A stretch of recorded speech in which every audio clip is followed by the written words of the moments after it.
Allora, Assessore, com'è nata l'idea appunto di questa iniziativa, di questo concerto di oggi? Beh, è un'idea che parte da Fondazione di Comunità, che è attiva già da 10 anni nel territorio, ha chiesto a tutti i comuni di organizzare degli eventi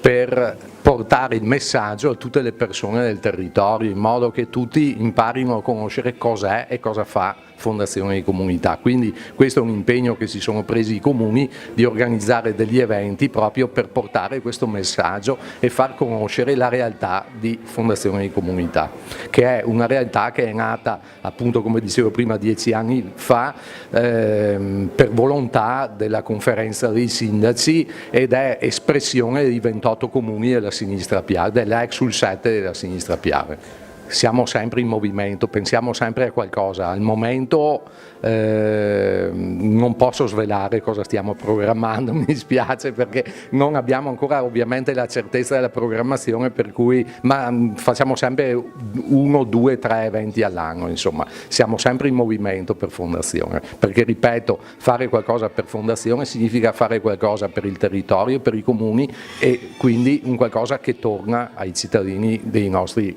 comuni.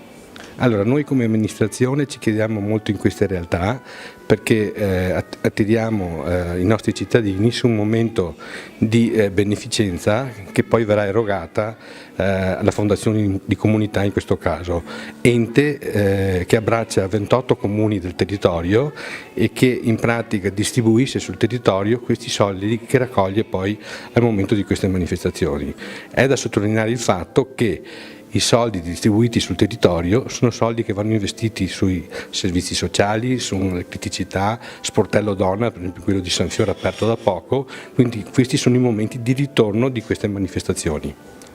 In questi anni, specialmente gli ultimi, le comunità si sostengono specialmente con il volontariato all'interno delle associazioni e delle manifestazioni del territorio, e in più il risultato è che quello che si ricava sostengono le attività di rilievo, preferibilmente nel sociale, nei settori sportivi, e io che seguo le politiche giovanili stiamo investendo molto sul discorso politiche giovanili. Abbiamo aperto un centro giovani dove abbiamo un operatore di comunità